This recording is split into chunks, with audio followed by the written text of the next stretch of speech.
नमस्कार। देश देशांतर में आपका स्वागत है। आपके साथ मैं हूं घनश्याम उपाध्याय। 15 अक्टूबर को अंतर्राष्ट्रीय ग्रामीण महिला दिवस मनाया जाता है। इस दिवस का मकसद कृषि विकास, ग्रामीण विकास, खाद्य सुरक्षा और ग्रामीण गरीबी उन्मूलन में ग्रामीण महिलाओं के महत्व के प्रति लोगों को जागरूक करना है।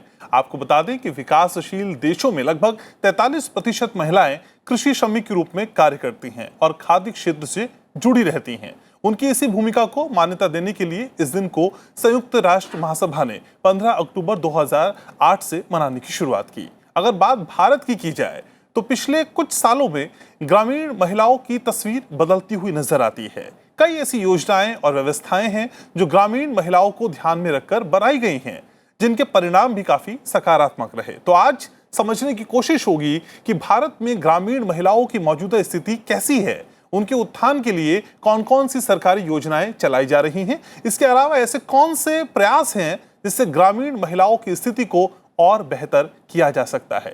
इन्हीं तमाम मुद्दों पर बातचीत करने के लिए मेरे साथ खास मेहमानों का बेहद खास पैनल जुड़ रहा है। तारुफ मैं आपका करा दूं, मेरे साथ अमरजीत सिन्हा साहब जुड़ रहे हैं जो कि सचिव हैं ग्रामीण विकास मंत्रालय में। स्वागत सर आपका। डॉक्टर यामिनी अग्रवाल जुड़ रही है मेरे साथ, जो कि प्रोफेसर हैं IIF में। स्वागत मैम आपका भी। नुपुर तिवारी मेरे साथ जुड़ रही हैं, हेड हैं centre for public policy planning. Ma'am आपका भी स्वागत। सबसे पहले शुरुआत अमरजीत जी आप ही से करता हूँ। मौजूदा हालात में जिस तरह की तस्वीर हम ग्रामीण महिलाओं की देख पाते हैं, कैसे आकलन किया जाए? ऐसी कौन सी कोशिशें हैं जो उनकी स्थिति को और बेहतर बनाने की तरफ की जा रही हैं?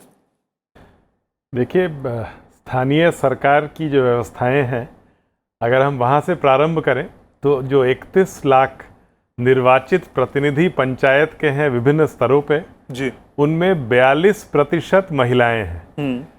इसके अतिरिक्त करीब 6 करोड़ 36 लाख महिलाएं हैं जो स्वयं सहायता समूहों से दीनदयाल अंत्योदय योजना राष्ट्रीय ग्रामीण आजीविका मिशन से जुड़ी हुई हैं। ये ऐसी महिलाएं हैं जो 8 से 10 महिलाओं के समूह में एक स्वयं सहायता समूह बनाती हैं।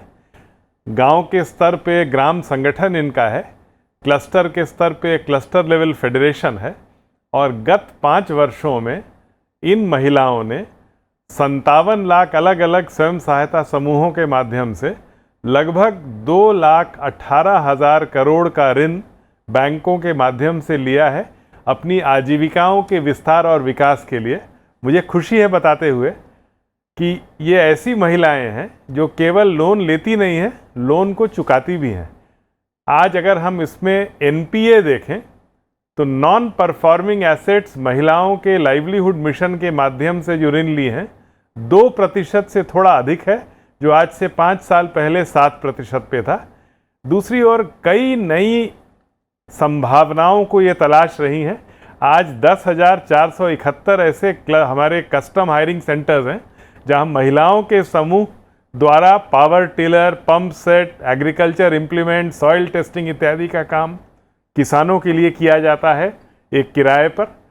आज हमारी 760 ऐसी बहनें हैं जो ग्रामीण आजीविका एक्सप्रेस के नाम से हमारे सुदूर लेफ्ट विंग प्रभावित क्षेत्रों में पब्लिक ट्रांसपोर्ट संचालन करने का काम करती हैं।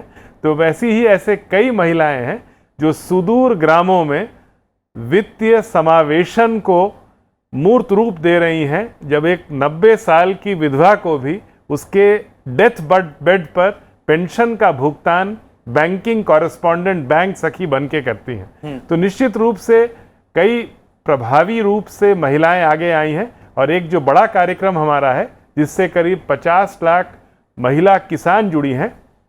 आपने ठीक कहा, महिला किसानों की संख्या काफ़ी है और कई बार पूर्व में हम उन्हें भूल जाया करते थे। आज 50 लाख महिला किसान सशक्तिकरण परियोजना से जुड़ करके सतत कृषि के नए प्रयोग में लगी हैं जी। कहीं वर्मी कंपोस्टिंग के माध्यम से, कहीं जीविकाओं के विस्तार से, कहीं नई सब्जी और फसल की खेती के माध्यम से, एनिमल रिसोर्सेज को आगे बढ़ा करके, कहीं कोई पशु सखी बन करके, कहीं कृषि सखी बन करके। इस पूरी मिशन में हमारी शक्ति ऐसे साधन व्यक्ति हैं, ऐसी महिलाएं जिन्होंने गरीबी से जीत हासिल कर आज हमारी साधन व्यक्ति बन के अन्य महिलाओं को संगठित करती हैं। ठीक है, लेकिन डॉक्टर यामिनी अग्रवाल, सरकारी लेवल पे जो तस्वीर असल में दिखाई जा रही है, उस तस्वीर के आगे बढ़ते हुए इन महिलाओं के लिए क्या कुछ होना चाहिए? क्या इस पर भी जोर देने की जरूरत महसूस होती है?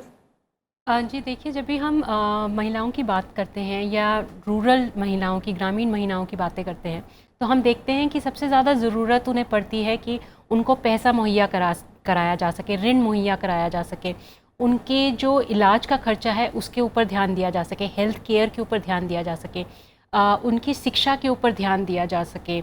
एक और ख़ास तौर पे बात है, उनके जो है सेफ्टी के बारे में ध्यान दिया जा सके। और एक बहुत इम्पॉर्टेंट बात है जिसे सैनिटेशन कहते हैं, आपका टॉयलेट्स के माध्यम से वो उन तक पहुंचाए जा सके। तो क्लीन इंडिया के द्वारा जो टॉयलेट्स क्रिएट किए गए 9 करोड़ से भी ऊपर, वो जो है इन महिलाओं को जो है उनकी डिग्निटी देता है, उनको एक सेफ्टी देता है कि जो है वो कहीं पे भी जाएं तो वो सेफ़ महसूस करें और जो है उस शौचालय का इस्तेमाल कर सकें। अगर आप देखें, शिक्षा के माध्यम से बड़ी सारी शिक्षाएं योजनाएं शुरू की गई हैं। अगर देखा जाए तो पिछले कुछ सालों में ये भी देखा गया कि शिक्षा का जो ऋण है वो महिलाओं पे जो है कम से कम बोझ पड़े, उसके लिए इंटरेस्ट रेट्स को कम किया गया। पोस्ट ऑफिसेज में सुकन्या समृद्धि योजना को शुरू किया गया, जहाँ पे आप अपनी बेटी के लिए कुछ पैसा जमा करा सकते हैं।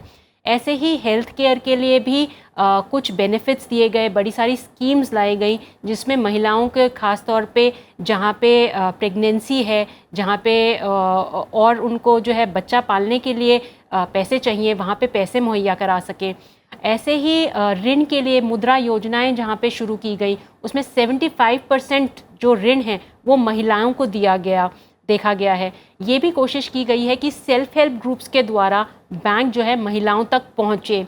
महिलाओं को ज़्यादातर दिक्कत ये होती थी कि जब भी वो कोई काम शुरू करती थी तो वो लोगों तक कैसे पहुँचे, क्योंकि एक तो उनको सेफ्टी कंसर्न होता था कि जो है वो सुरक्षित है या नहीं है, दूसरा वो कैसे लोगों तक अपने सामान को पहुँचाए। उसके लिए महिला ई-हार्ट्स की ऑनलाइन प्लेटफॉर्म सरकार ने शुरू किया, जिसमें आज की तारीख में 2000 से ज़्यादा प्रोडक्ट हैं, आपके 24 से ज़्यादा स्टेट्स हैं, आपके 17 लाख से ज़्यादा विजिटर्स हैं। वहाँ पे महिलाएं अपने प्रोडक्ट्स को बेच सकती हैं। ऐसे ही कोशिश की गई कि स्टेप प्रोग्राम के द्वारा उनका स्किल डेवलपमेंट किया जाए, उनको जो है बड़ी सारी चीज़ें जैसे सिलाई बुनाई है, जरदारी का काम है और काम है, वो सब सिखाया जाए। उन्हें डिजिटल मार्केटिंग के बारे में बताया जाए, डिजिटल इंडिया के बारे में बताया जाए, ताकि वो अपना काम और तरीके से कर सकें। विमेन हॉस्टल ग्रुप्स के बारे में बात की गई, चाहे वो मेट्रो रीजन में हो चाहे वो बाकी जगहों पे हैं, जिनके 50,000 से कम एक महीने में कमाती हैं या 35,000 से कम और जगहों पे मेट्रो में 50,000 से कम कमाती हैं और बाकी जगहों पे 35,000 से कम कमाती हैं। उनके लिए हॉस्टल की जो है सुविधा प्रोवाइड की गई। ऐसी ही कुछ स्कीम्स लाई गई जिससे जो है कोशिश की गई कि जो ग्रामीण महिलाएं हैं वो ज़्यादा से ज़्यादा अपना योगदान दें और काम पे जो है मेहनत करके और कमाएं अपने लिए पैसा। तो ज़्यादा से ज़्यादा उनकी सहभागिता हो और फिर उसका उनको श्रेय भी मिले, इसकी प्रायोरिटी तय की गई, प्राथमिकता तय की गई। लेकिन नुपुर जी, इन सारी चीज़ों के अलावा अगर राजनीतिक क्षेत्र में उनकी भागीदारी की बात करें, खासकर ग्रामीण महिलाओं की, पंचायती राज क्षेत्र में आपकी एक्सपर्टीज है, मैं जानता हूं, क्या वाकई इस तरह की व्यवस्था में जिसे हम पंचायती राज कहते हैं, वहां रिजर्वेशन मिलने के बाद जो कि 50% है, उनका रोल बड़ा है? अभी के समय आंकड़ों के हिसाब से 14.39 लाख महिलाएं जो हैं सशक्तिकरण की तरफ जा चुकी हैं, क्योंकि वो इलेक्टेड रिप्रेजेंटेटिव हैं। इस आंकड़े को अगर हम देखें तो पूरे वर्ल्ड में अगर सब इलेक्टेड वुमेन रिप्रेजेंटेटिव्स को एक साथ हम लाएं तो ये नंबर के हिसाब से उन सबको मिलाकर के भी उससे भी ज़्यादा है। अभी तकरीबन 18 स्टेट्स में 50% तक रिजर्वेशंस हो गई हैं और कुछ स्टेट में तो देखा गया है कि इनकी रिप्रेजेंटेशन 54% के आसपास हैं। तो कुछ कितनी सारी महिलाएं जो हैं वो अनरिजर्व्ड जगहों से भी आ रही हैं। तो ये तो हम बस नंबर की बात कर रहे हैं, लेकिन नंबर भी देखा जाए तो एक समय था जब पार्लियामेंट्री डिबेट्स हुआ करते थे, तब उसमें बताया जाता था कि क्या ये 33% रिजर्वेशन भी इतनी महिलाएं ये आउटसाइड वर्ल्ड जिसको कहते हैं आउटर स्पेस में आ पाएंगी, क्योंकि ये महिलाएं कि एक इनसाइड वर्ल्ड होती थी, आउटसाइड वर्ल्ड नहीं होती थी। लेकिन अभी के समय में ये देखा जा रहा है कि ये ग्रामीण महिलाएं जो हैं ये काफ़ी हद तक सिर्फ नंबर ही नहीं, विमेन इश्यूज़ को काफ़ी अच्छे तहत सब ले रही हैं। आज से काफ़ी साल पहले की बात जबकि ग्राम सभा मीटिंग में महिलाएं नहीं आती थीं, और उसमें जब भी डेवलपमेंट प्लान्स की बात होती थी तो ये महिलाएं कभी भी अपना सहयोग नहीं देती थी। कुछ आती भी थी जिसकी प्रतिशत शायद 2 या 3% होती थी, तो अपना सर हिला करके अपनी सहमति देती थी। लेकिन अभी के समय में देखा गया है कि एक वुमेन कोरम भी बना दिया गया है इसमें, जिसमें इतनी प्रतिशत महिलाएं नहीं रहेंगी तो आपकी ग्राम सभा मीटिंग्स नहीं होंगी। इसके साथ एक महिला सभा भी की जा रही है सारे ग्राम सभा की मीटिंग के पहले, जिसमें विमेन इश्यूज़ जो हैं इसको अलग से डिस्कस किया जाता है, और इस डिस्कशन में ये सारे विमेन इश्यूज़ को बाद में ग्राम सभा की मीटिंग में दिया जाता है। और ग्राम पंचायत डेवलपमेंट प्लान की भी हम बात करें तो हमने जहाँ जहाँ देखा काफ़ी उसमें विमेन इश्यूज़ उठाए गए हैं।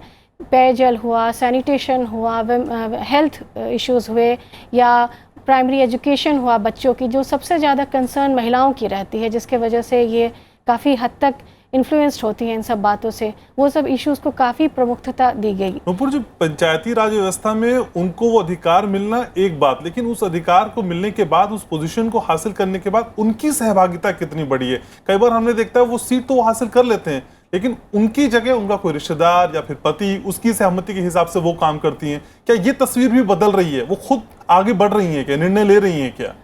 आप ये जो जितनी भी आप बात कर रहे हैं इसको एक किसी पैमाने में हम नहीं उतार सकते हैं कि इतनी महिला सशक्त है, इतनी महिला नहीं सशक्त है। इतनी अगर हम 14% 14.3 लाख महिलाएं अगर आगे आई हैं तो इसकी इम्पैक्ट जो है सोसाइटी पर बहुत ही ज़्यादा हुई है। जैसे कि एक डिसीजन मेकिंग भी होता है, पॉलिसी डिसीजन मेकिंग भी होता है। ये हमेशा ही देखा गया है कि अगर आपकी लीडर एक महिला रहे तो उस गांव की महिलाएं बहुत अच्छे से योगदान देंगी किसी पॉलिसी पर डिसीजन लेने में। और अभी तो जेंडर ऑडिट भी हो गया है, जेंडर बजटिंग हो रही है, जिसमें वो आगे आकर के इन सब चीज़ों में सरकार के साथ मिल कर के काफ़ी हद तक अपनी इश्यूज़ को उठा रहे हैं। तो एक दो ये भी सही है कि बहुत सारे जगहों में हमने देखा कि पुरुष ही आकर के महिलाओं की तरफ से बोल रहा है, लेकिन ये बोलना ये कहीं नहीं दिखाता है कि वो महिलाएं सशक्तिकरण नहीं है। शायद उनका वो ट्रेडिशन हो, कल्चर हो, या कुछ नर्चरिंग समय हो, पीरियड हो, जहाँ पर उन्हें पंचायत सेक्रेटरी नहीं दिए गए हैं, या फिर दिए भी गए हैं तो शायद वो प्रेजेंट ना हो, तो उस केसेस में वो शायद उनकी मदद लें। ऐसे तो एम्पावर्ड महिलाएं भी लेती हैं, अपने पति की इच्छा या फिर उनकी राय लेती हैं। इसमें तो मदद लेना अलग, लेकिन डिपेंडेंसी होना अलग, तो डिपेंडेंसी नहीं दिखाई देती। डिपेंडेंसी आप देखेंगे तो आपको मैं एक एग्जांपल भी दे रही हूँ कि गुजरात में मैं एक गांधीनगर के पास एक गांव में गई जहाँ पर एक महिला सरपंच थी। वहाँ इन्होंने अपनी एंटरप्रेन्योरशिप स्टार्ट की है, जहाँ पर वो सैनिटरी नैपकिन्स बनाती हैं, और उसमें पूरे गाँव की महिलाओं को ये सुविधा वो खुद अपने हाथ से बनाकर दे रही हैं। ठीक है, इस तरह की यानी निर्णय लेने की क्षमता भी बढ़ती हुई नजर आती है। अमरजीत जी भी हमारे साथ हैं। सिन्हा साहब, जरा ये भी समझाइए कि सरकारी लेवल पे जितनी बड़ी बड़ी घोषणाएं होती हैं, जो योजनाएं की जाती हैं, सरकार की मंशा साफ होती है कि वो हर आखिरी ग्रामीण महिला तक पहुंचे, लेकिन क्या निचले स्तर पे भी उसका एग्जीक्यूशन उतनी ही सफलता के साथ होता है, और वो हो रहा है या नहीं हो रहा है, इसके लिए भी कोई मॉनिटरिंग सिस्टम होता है क्या सर?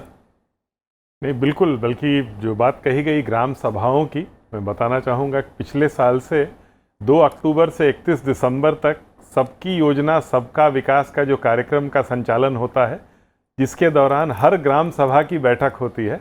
जैसा नूपुर जी ने बताया कि हमारे साइट पर उसको निरंतर फोटो के साथ, रिपोर्ट के साथ, कितनी महिलाएं आई, कितने भाग ली, क्या क्या सुविधाएं मिली।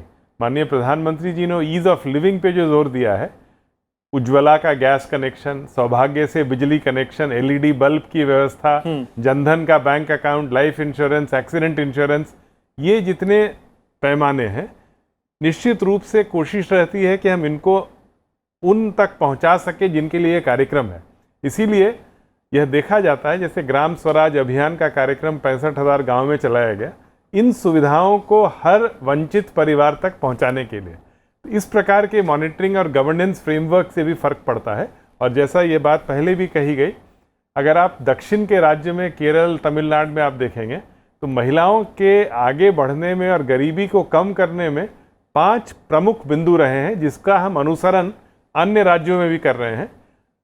जो वयस्क बालिकाओं का, एडोलेसेंट गर्ल्स का सेकेंडरी, हायर सेकेंडरी और हायर एजुकेशन में भागीदारी, प्रजनन दर में कमी, तीसरी बात सेल्फ हेल्प ग्रुप्स का फॉर्मेशन, चौथी बात कौशल विकास के अवसर और लाइवलीहुड डाइवर्सिफिकेशन की अपॉर्चुनिटीज, और पांचवी बात बैंक लिंकेज या क्रेडिट की व्यवस्था।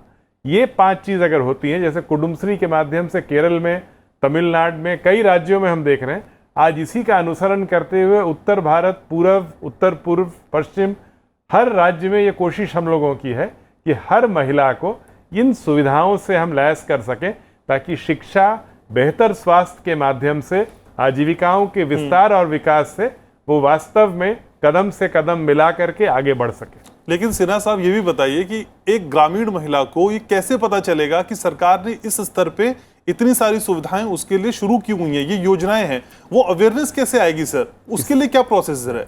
इसी कारण से क्षमता वर्धन का काम जो ये 6 करोड़ 30 लाख महिलाएं आजीविका मिशन की हैं, उनके साथ सामाजिक अंकेक्षण का काम भी हम लोगों ने प्रारंभ किया है, जिसमें कोशिश है आज के दिन करीब 1 लाख से ज़्यादा ऐसी महिलाएं हैं स्वयं सहायता समूह की जो प्रशिक्षित हैं सोशल ऑडिट के लिए।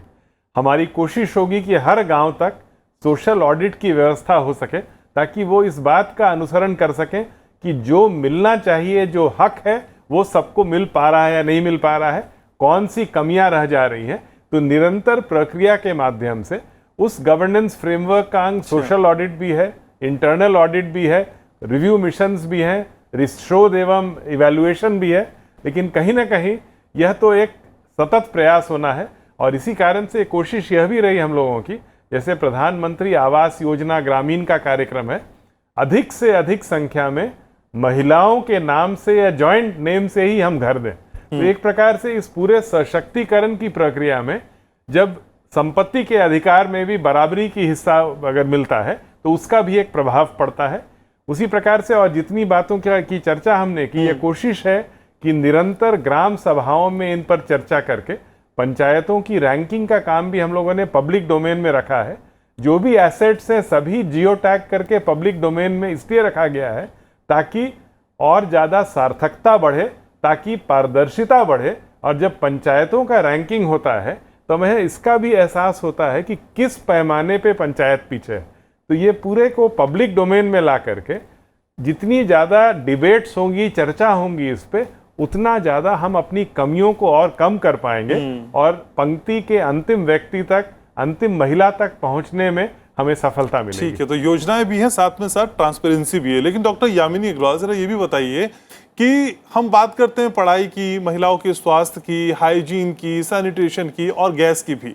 इन तमाम मुद्दों के साथ साथ कौन सी वो ऐसी जरूरी चीजें हैं जो पहले उन्हें मिलनी चाहिए? क्या वो सर्वोच्च प्राथमिकता जिसकी वो हकदार है ग्रामीण महिला, वो मिल पाती है उसको? सर्वोच्च प्राथमिकता सबसे पहले होनी चाहिए कि कोई भी बेटी अगर जन्म ले रही है तो उसे मारा ना जाए। तो जो सरकार का एक स्कीम है, बेटी बचाओ बेटी पढ़ाओ आंदोलन, जो स्कीम लाई गई है, उसके तहत जो है फीमेल्स को, जो है महिलाओं को, उनको बचाया जा रहा है और उनको उनके जो आगे के भविष्य है उसके लिए भी पैसा बचाने के लिए सरकार जो है बहुत सारे कार्यक्रम ला रही है। तो जैसे मैंने आपको कहा सुकन्या समृद्धि योजना है, या शिक्षा के स्कूलों में मील्स प्रोवाइड करना है, या स्कूल्स के अंदर जो है महिलाओं को बताना है कि वो कैसे अपने आप को सेफ रखें, या शौचालय की सुविधाएं देनी है। इन सारी सुविधाओं को लेकर के ही महिलाएं आगे बढ़ सकती हैं। अगर ये भी देखा जाए कि महिलाओं को हमें सशक्त करना है तो शिक्षा सबसे पहले प्राथमिकता होनी चाहिए और स्वास्थ्य सबसे पहले प्राथमिकता होनी चाहिए। और स्वास्थ्य को देखने के लिए जैसे सरकार ने उज्ज्वला योजना लाई, तो कुकिंग गैस जो है 8 करोड़ बीपीएल फैमिलीज़ तक पहुँचे, ये कोशिश की। और इस तरीके से ये कोशिश की कि जो महिलाएं सूखे लकड़ी की वजह से बीमार पड़ती थी वो उससे बीमार ना पड़े, और बाकी के और जो स्वास्थ्य के कारण होते थे जिनकी वजह से महिलाओं के अंदर जो है बहुत ज़्यादा मृत्यु देखी जा रही थी, उनके बारे में महिलाओं को बताया जाए। महिलाएं शक्ति केंद्र शुरू किए गए, जहाँ पे विद्यार्थी वॉलंटियर्स हैं जो महिलाओं को बता रहे हैं कि वो किस तरीके से अपने लिए और अपने प्रियजनों के लिए पैसा कमा सकती हैं और बिजनेस स्टार्ट कर सकती हैं। ये भी देखा गया है कि महिलाओं की बढ़ोतरी के लिए ज़्यादा से ज़्यादा कोशिश की गई है कि महिलाओं का पार्टिसिपेशन ग्राम पंचायतों में भी बढ़ाया जाए, क्योंकि कहीं पे उनको लगता है कि उनको जो है न्याय नहीं मिलता। तो जो पंचायतें हैं जो कुछ बहुत महत्वपूर्ण डिसीजन लेती हैं, वो महिलाओं को अपने देखते हुए वो डिसीजंस लें और उनका ख्याल रखते हुए वो डिसीजंस लिए, ये भी पहुंचाया गया है। कोशिश की गई है कि इंटरनेट की फैसिलिटीज़ प्रोवाइड की जाए रूरल एरियाज़ में। जैसे अभी इन्होंने कहा कि इलेक्ट्रिफिकेशन की भी बात की गई है सौभाग्य योजना या इन योजनाओं के द्वारा। इन सब से जो है पूरा फ़ायदा महिलाओं तक पहुंचता है। नुपुर जी, अगर हम पंचायती व्यवस्था की बात करते हैं तो ऐसे कौन से एफर्ट्स हैं, क्योंकि बाकी चीज़ों की हम बात करते हैं लेकिन यहाँ सहभागिता महिलाओं की ज़्यादा से ज़्यादा बढ़े। पिछले सालों में ये तस्वीर बदलती हुई नजर आती है, लेकिन इस तस्वीर को और खूबसूरत दिखने के लिए और दमदार दिखने के लिए कौन से प्रयास करने होंगे हमको? पंचायती राज में तो 50% रिजर्वेशन दे ही दिया है, तो ये तो पॉलिटिकल एम्पावरमेंट काफ़ी महिलाओं का हो गया है। और जैसा कि नंबर दिख रहा है, काफ़ी सारे रिप्रेजेंटेटिव्स आ भी गए हैं, रिजर्व सीट से भी अनरिजर्व सीट से भी। लेकिन मैं एक बात पर हमेशा ही और काफ़ी हद तक इसमें जब भी देखा जाए, बहुत सारी स्टडीज़ हुई हैं डोफलो बंदोपाध्याय की और भी काफ़ी सारे लोगों ने इसमें किया है।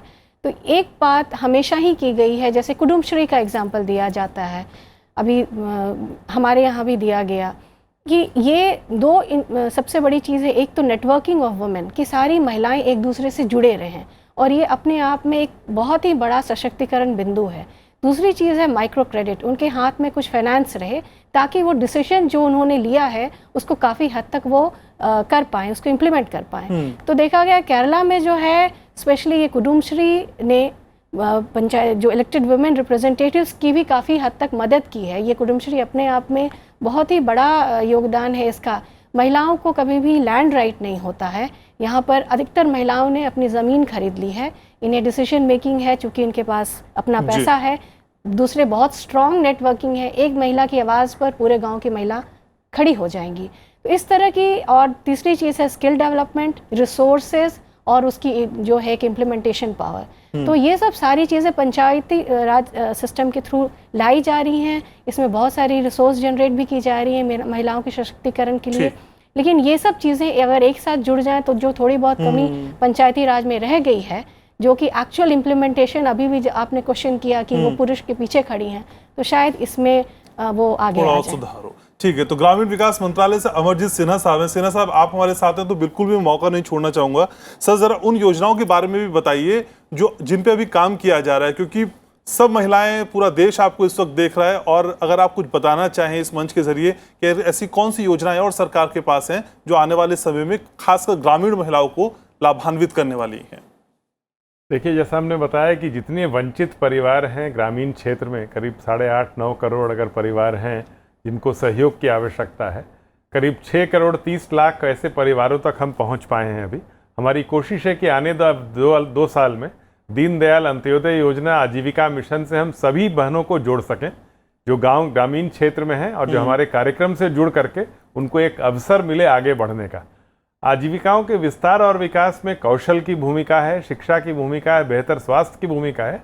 इन सब के साथ साथ एक निरंतर जो प्रयास हम लोगों का है कि हम कैसे जो छोटी उद्योग धंधे शुरू होते हैं गांव में। आज भी दिल्ली में आप इंडिया गेट पे देखेंगे सरस मेला लगा है। हमारी दीदियां बहुत व्यापक पैमाने पर तरह तरह के व्यंजन की व्यवस्था कर रही हैं। अब जैसे आज के दिन 4-5 हज़ार ऐसे खाने पीने की जगह है जो हॉस्पिटल में, सरकारी बिल्डिंग्स में, अन्य जगहों पे जहां आजीविका की बहनें चला रही हैं उन रेस्टोरेंट्स को। तो कहीं ना कहीं हमें ऐसी अपॉर्चुनिटीज़ देनी पड़ेगी, और हमें इनके क्लस्टर्स को, इनकी सामाजिकता और सोशल कैपिटल का उपयोग करते हुए इनके लिए हायर ऑर्डर इकोनॉमिक एक्टिविटी की व्यवस्था। इसी कारण से औपचारीकरण जो होता है इन आजीविका मिशन के ग्रुप्स का, उनके जीएसटी रजिस्ट्रेशन से, उनके एमएसएमई रजिस्ट्रेशन से, ताकि ये जो छोटे छोटे नैनो एंटरप्राइजेस हैं कल होकर के यही माइक्रो और स्मॉल एंटरप्राइजेस और आगे बढ़ सके। तो कहीं ना कहीं फॉर्मलाइजेशन की ओर हमें ध्यान देना है, ताकि और ज़्यादा अपॉर्चुनिटीज मिल सके और अधिक क्रेडिट लेवरेज कर सके बहनें हमारी, और आगे बढ़ सकते हैं। ठीक है, तो हर पहलू पे ध्यान है सरकार का, और सिर्फ कागजों पे नहीं, इसे धरातल पे उतारने की पूरी तैयारी सरकार कर रही है। बहुत शुक्रिया आप तीनों का ही आने के लिए, अपना समय देने के लिए और इतनी सारी जानकारी हमारे दर्शकों तक पहुंचाने के लिए। तो देश देशांतर में आज के लिए बस इतना ही। आपको हमारा कार्यक्रम कैसा लगा, आपके सुझावों का हमको बेसब्री से इंतजार रहता है। तो आप हमारे इस कार्यक्रम को YouTube पर भी देख सकते हैं। फिलहाल देश देशांतर में इतना ही।